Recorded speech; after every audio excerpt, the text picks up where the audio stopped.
is back with us in the studio. Voilà. Je pense que peut-être il faudrait expliquer aux auditeurs pourquoi. Tout à fait. Et je pense que c'est peut-être mieux en me présentant qu'ils vont peut-être mieux comprendre pourquoi. Donc, d'accord. Comme vous avez dit, je suis consultant expert en management financier.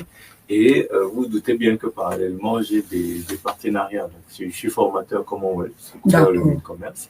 J'ai été chef de pôle recherche financement pour un programme avec le CNUT, formateur parfois MINFOF sur les questions de management numérique, formateur MINPAT, tout ce qui est montage et atelier de projet.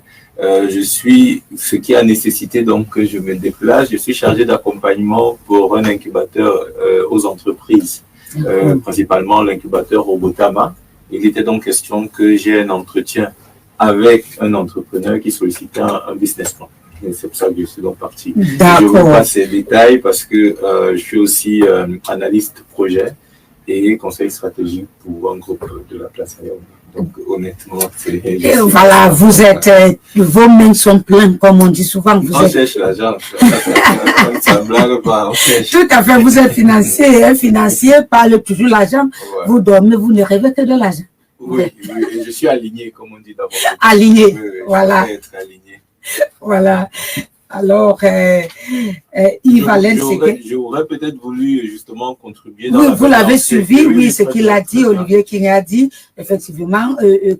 Quelle est votre appréciation? Oui, il a tout à fait raison. Il a tout à fait raison. Peut-être sauf que la façon de l'exprimer, je ne crois pas que tous les auditeurs peuvent comprendre, peut-être parce que c'est des termes techniques. Moi, j'essaye toujours à mon niveau de faciliter la compréhension. Quand on parle d'importation ou d'exportation, l'importation, tout de suite, les gens doivent comprendre. Et quand on exporte beaucoup, c'est parce qu'on a produit. Voilà. Ça veut dire que si on importe plus qu'on importe, ça veut dire qu'on ne produit pas. Il y a un problème d'exportation, de production. Ou de production. Or, on est plus prospère financièrement parlant ou économiquement parlant quand on produit. Et l'inquiétude donc de M. King, qu'il a un peu masqué, je ne sais pas pour quelle raison, c'était que si on importe beaucoup, il a oublié de mentionner qu'on n'importe même pas beaucoup pour produire, on importe beaucoup toujours pour consommer. C'est pour ça qu'il était en déphasage avec, vous avez appelé ça comment, les brocantes. Parce que tout ce qui vient de la brocante, c'est uniquement à usage de consommation. Pourtant, si on importe du matériel ou de l'équipement pour produire de la voiture, là, ça vient créer une vraie plus-value, ou bien dans le métier, comme on dit, ça vient créer de la valeur. Parce que le travail, c'est créer de la valeur. C'est pas transférer dans tous les sens, c'est faire les montées et descendre. Je voulais quand même préciser dans ce contexte. On vous dit aussi quoi? On vous dit aussi que les importations peuvent avoir des avantages parce que ça vient faire techniquement baisser les coûts sur le marché. Par contre, il ne faut pas que les gens s'y trompent. Ça vient baisser les coûts sur le marché si et seulement si il y a une contrepartie locale. Ça veut dire qu'il y a une production locale existante qui est peut-être chère. On importe, ça va créer un climat de concurrence. Logiquement, les prix vont baisser. Mais posez-vous la question, si la production locale n'existe pas, c'est donc pour ça que même la brocante, tu veux toucher quelque chose, c'est cher. C'est trop cher. Donc, ça vient plutôt donc provoquer l'inverse de ce qui a attendu des importations. Ça vient plutôt créer une inflation, une hausse généralisée des normalement, l'importation doit plutôt baisser et créer la concurrence. Mais pour créer la concurrence, il faut qu'il y ait quelque chose des produits existants. Mais les produits existants n'existent pas. On ne produit pas. Donc, moi, j'aime donner les détails parce que M. King en a parlé, mais vraiment de façon superficielle. Voilà. Et vous dites, parlons des avantages que vous venez d'évoquer. Est-ce que c'est une opportunité d'emploi pour les jeunes? Moi, je ne le verrai pas comme ça. Une opportunité d'emploi parce que, en fin du mois, je vais aller justement traiter une formation au Comores sur ce qu'on a appelé renforcer la durabilité et la sécurité financière. Donc, dans une lancée de court terme, ça va donner une illusion que ça crée l'emploi. Mais si on va parler de stabilité et durabilité financière, non, on ne peut pas dire que ça crée de l'emploi. Ce n'est pas des emplois qui font prospérer en termes d'emploi une action. Ça sera toujours considéré comme de la débrouillardise au final. Par contre, je le répète ici, si on a cet afflux d'importation et que la majeure partie, c'est des intrants qui nous permettent de produire, là c'est différent. C'est la production qui crée les emplois, c'est pas la consommation. C'est pas la contrebande. Voilà, tout à fait. C'est logique ou pas? Hein? Si on consomme, on va créer les emplois. Comment? C'est en produisant qu'on crée les emplois. Mais on importe, on a donc une illusion qu'on est en train de produire. Non, c'est l'opérateur économique qui fait son business, il n'a pas eu Bayamsera. Oui. Voilà, c'est tout. Oui. Donc, il n'y a pas une réelle production. La réelle production, c'est vraiment des intrants, des équipements, un système mis en place pour créer de la valeur. Et si je crée de la valeur, j'augmente, j'ai une recherche de chiffre d'affaires. Et si j'ai une recherche de chiffre d'affaires, j'augmente la valeur monétaire, que ce soit sur le territoire, que ce soit sur l'État. Peut-être il faut préciser sur tout ce qui est augmentation ou création de la valeur monétaire. Et pour ça, peut-être je veux prendre l'exemple de, voilà, celui qui va s'endetter. Techniquement, quand on comprend la valeur monétaire, l'argent n'existe pas en banque, mais c'est dès le moment où vous dites, je veux une dette de 2 millions, que par jeu d'écriture, on crée 2 millions, que vous allez maintenant travailler, vous revenez avec le vrai argent pour venir rembourser. C'est le même jeu. Si on produit, on crée de la valeur. Si on produit, on crée de la monnaie. Oui. Donc, que vous le vouliez ou pas, tous vos processus de recherche de richesse ou de valeur doit être sous-tendu par la production. Je prends encore un autre exemple, parce qu'il y a une époque ici, je crois qu'à l'époque, j'avais des clients qui ont fait rage ici, là. Avec les fonds d'investissement et tout ça, là, on promettait bien mettre 200 000. Oui. Millions, comme l'argent facile que le monde. Oui. Non. Alors, tu poses la question, c'est sous-tendu sur quoi? On vous dit non, il fait la crypto-monnaie. J'ai tout, jusqu'à présent, je cherche les banques de crypto-monnaie au Cameroun, je ne vois pas. Il n'y a pas de banque où j'entre, je donne la crypto-monnaie, on me donne les francs CFA. Mais on me dit que c'est sous-tendu sur la crypto-monnaie. Mais pour pousser plus loin, tu expliques donc aux gens que s'enrichir dans le virtuel est un mauvais enrichissement, tant que tu ne consolides pas ça par un enrichissement traditionnel. Enlève ça du virtuel, tu investis. L'agriculture, la production, la pierre, tout ce que tu veux. Mais si ça reste dans le virtuel, c'est pour ça qu'on entend toujours qu'il était milliardaire lundi.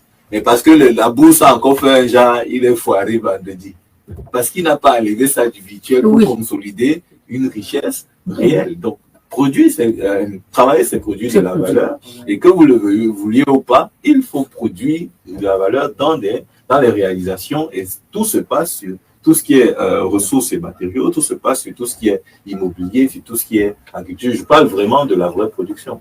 La vraie production. La vraie production, et c'est ça qui rapporte des emplois, et c'est ça qui va rapporter des emplois même mesurables, si on peut dire ça. Oui. Non, on ne peut pas baser toute une politique sur essentiellement la consommation. Non. Tu es juste un intermédiaire sur le tableau de la consommation. Parce que si on dit que c'est la ligne de la consommation, tu importes. Oui, ça crée des emplois. Il n'est qu'un intermédiaire. L'objectif final de l'importation, c'est quoi? C'est pour ça que je dis, si l'objectif final, c'est consommer, comprends que toi-même ton Oui. C'est très clair, c'est très clair. Ça veut dire que dès que, si on parle de brocante, dès que ton fournisseur n'existe plus, qu'est-ce qui se passe? C'est fini. C'est fini. Alors que la production, on sait que c'est local.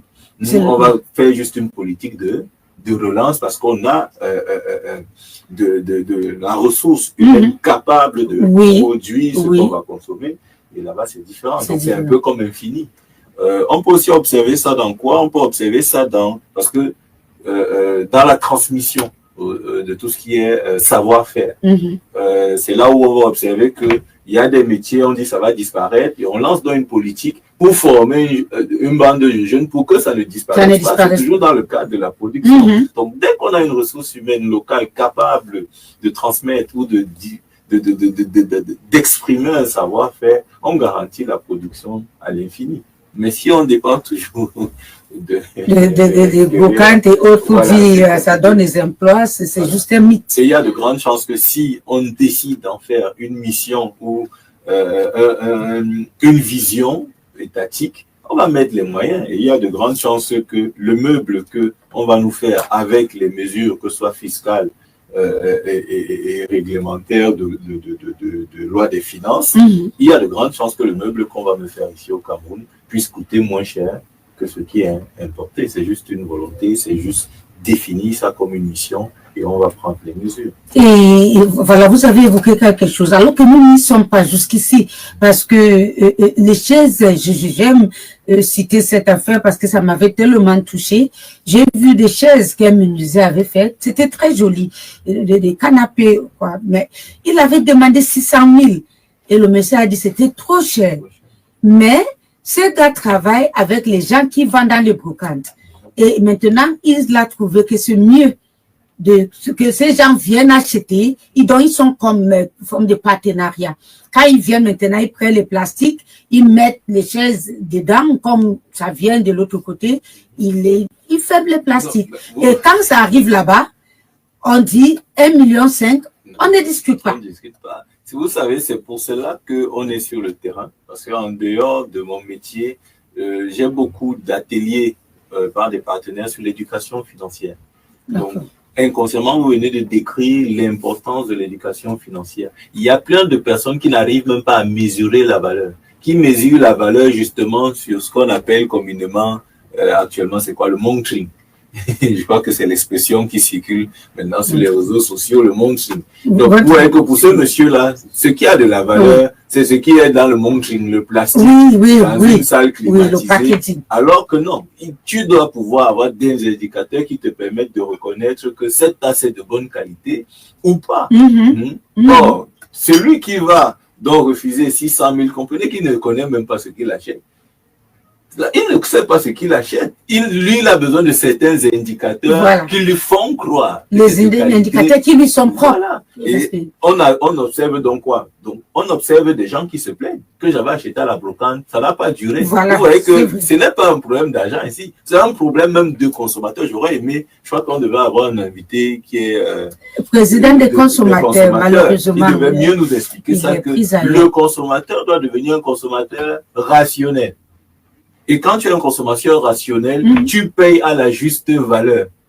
Donc, tu ne vas pas chercher à payer moins cher en fonction de celui qui a exposé, entre guillemets, à Pépanda et celui qui est exposé à Bonandio. Tu vas payer en fonction du savoir-faire et de la qualité réelle du produit. Ce n'est que le produit qui va t'intéresser. Ce n'est pas le lieu, ce n'est pas qui lui expose. Et c'est pour cela qu'il pleure. Parce qu'on va donc te mettre quelque chose qui coûte effectivement 100 000 dans un showroom à Bonandio, tu vas aller donner 1,5 million et puis la chose ne fait pas deux mois à la maison. C'est toi qui es dans les pleurs. Non, il faut déjà comprendre l'éducation financière, pouvoir même savoir reconnaître la bonne qualité de la mauvaise. Et c'est à ça que c'est une bonne éducation financière, selon moi. Voilà, Yves Allen.